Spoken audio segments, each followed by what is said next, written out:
This is the 100th time the Martha Meade Society has come to order.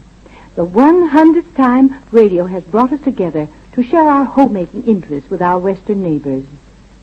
The tour that we're making of more than a score of Western cities has brought us today to Wenatchee, Washington, and will give us a chance to hear a recipe for the dessert called Maschet.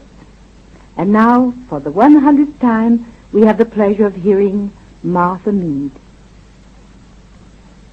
I wish this one morning I could see you as I talk to you. I look into this little wire screen over the microphone, and only my imagination pictures you. I know you're there, especially you who write to me, and who express your appreciation of these meetings by buying Sperry products. And I feel very close to you, even you who are many hundred miles away. But sometimes I wish I could talk with you instead of to you. This is one of the times. Every moment I've spent with you on the air during these 100 programs has been a pleasure. It's very thrilling while I'm planning and testing these recipes to know that when I bring them to you, you too are enthusiastic about making mealtime a diversion and a joy instead of just a routine. And I want to thank you, as I have before, for buying drifted snow flour and wheat hearts and Sperry pancake and waffle flour, and by so doing, making it possible for me to stay with you in these programs. And isn't it delightful that we can dedicate our 100th program to a city like Wenatchee, Washington?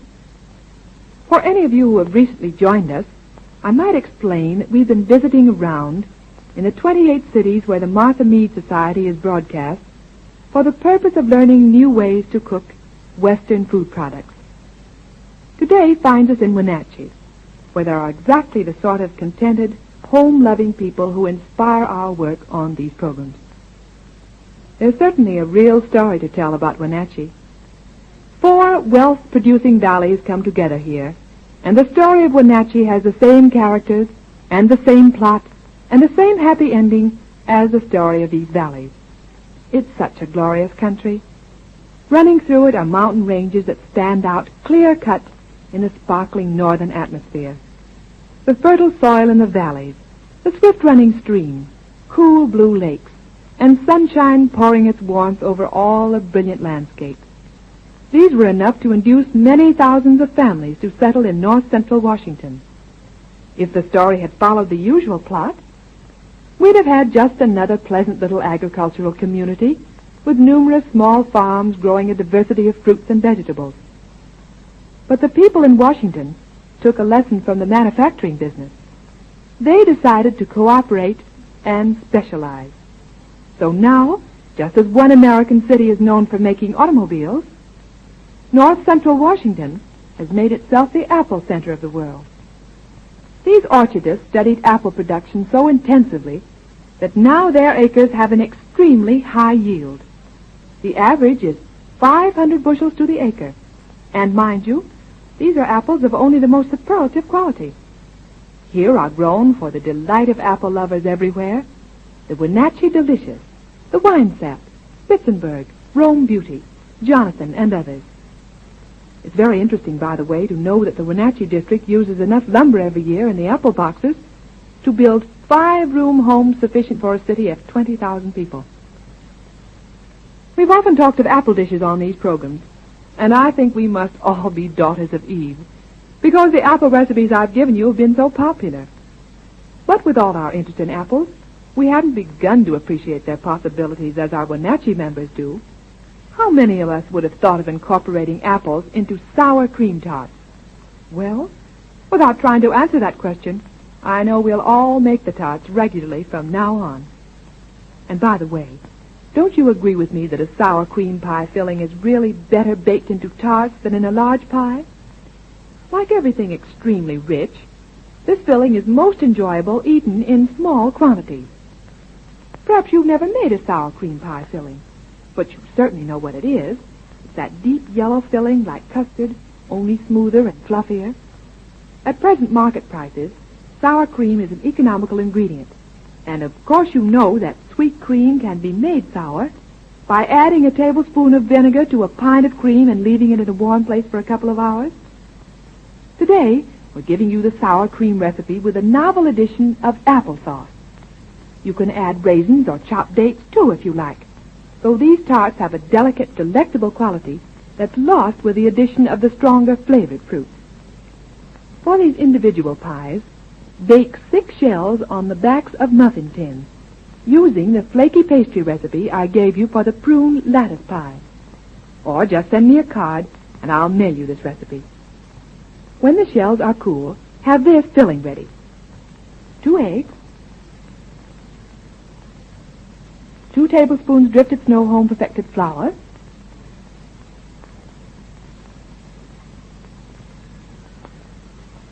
6 tablespoons sugar,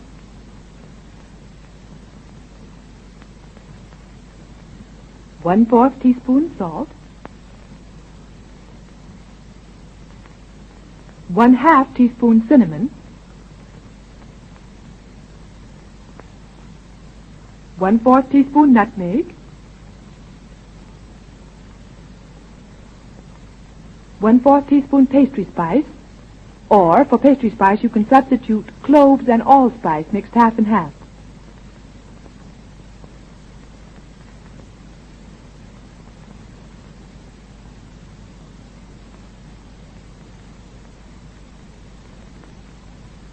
One cup sour cream,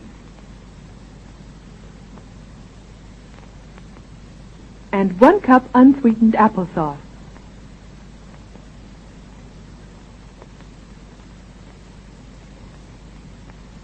Now I'll repeat those. 2 eggs, 2 tablespoons drifted snow home perfected flour, 6 tablespoons sugar, 1/4 teaspoon salt, 1/2 teaspoon cinnamon, 1/4 teaspoon nutmeg, 1/4 teaspoon pastry spice, or cloves and allspice mixed half and half, 1 cup sour cream, and 1 cup unsweetened applesauce. Before I give you the mixing directions, I might suggest that you make a note of this. When cooking apples for applesauce,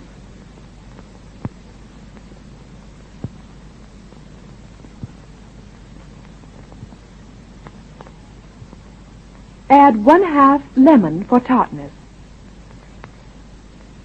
We thought in proving the recipe in this very kitchen that tartness was an improvement.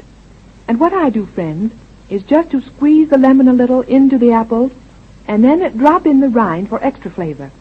Of course, it's removed when the applesauce is done. Now, separate eggs and beat the yolks until thick and lemon-colored.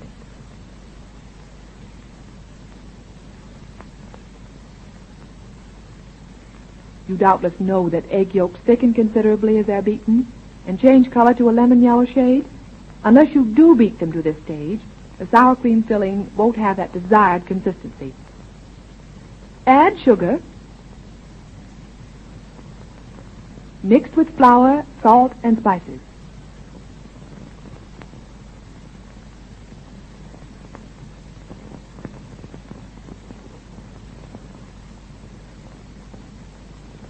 Add sour cream,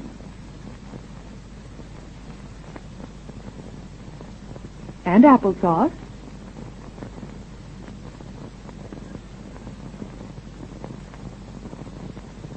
and thoroughly blend entire mixture.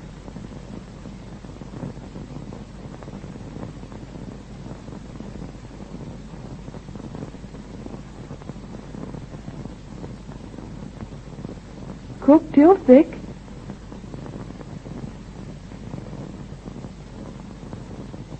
Over boiling water, stirring constantly.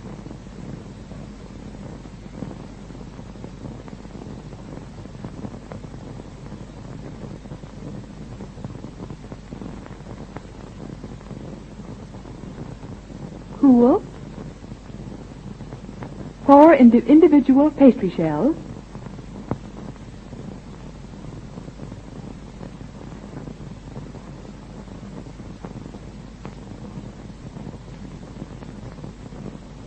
And cover with a nut meringue.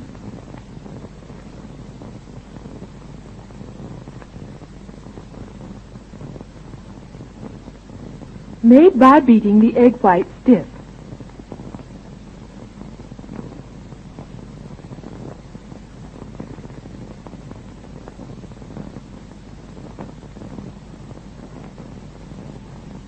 and adding gradually.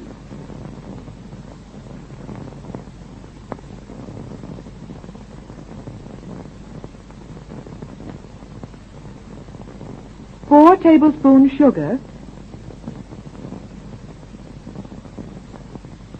and 2 tablespoons chopped walnuts.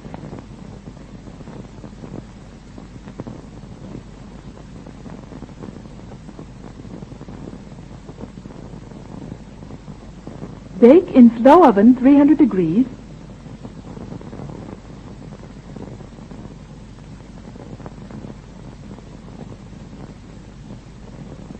for 20 minutes. The world didn't make a path to Wenatchee's door, of course, just because apples were growing there. If they hadn't been better apples, more tender, crisp, and juicy, they wouldn't now be leaving Wenatchee at the rate of 23,000 carloads a year. And if drifted snow weren't a better flour, more dependable, finer textured, more carefully blended, it wouldn't be, as it is, the largest selling family flour in the West. You know yourself that housewives are essentially practical. Unless a product gives complete satisfaction, women will try another brand. And so, wanting a reliable flour, you are perfectly safe in using the flour which has been first choice of Western housewives for so many years. As I said, it's the quality of Wenatchee apples that wins them their wide distribution.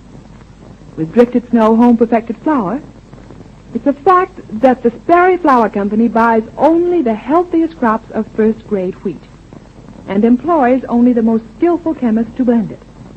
And finally, sends samples of every lot to housewives like yourself for their practical testing. No wonder Western cooks, who are particular cooks, prefer drifted snow. They know from experience it will give them better baking. This week, as a little celebration of our 100th program, I've had the Sperry Flour Company place in your grocers an extra recipe for you. You'll see the colored poster with an illustration of a chocolate and white marble cake, and I think you'll immediately want to bake it. Well, on the poster's a pad of the recipes. Won't you take one? They're for you, because you're a member of our Martha Meade Society. The cake is perfectly delicious, and naturally a universal favorite with the two flavors blending through it. It's very easy, too. It took me only 11 minutes to mix it up. On the recipe, found, as I said, at your grocer's. I've also told you how to make a delicate, fluffy icing for it. If your grocer hasn't the pad of recipes, or they should all be gone, I'll be glad to send you one, friend. Just write to me, Martha Meade, care of the Sperry Flour Company, San Francisco. And now, our 100th program is over. I hope you'll find my future efforts helpful to you. Some of our most loyal members are in Walla Walla, Washington. On Thursday's program, they have a recipe for a delicious sweetheart veal loaf. You'll be ready, won't you, with pencil and paper to take it down. The Martha Meade Society is over for today. Good morning.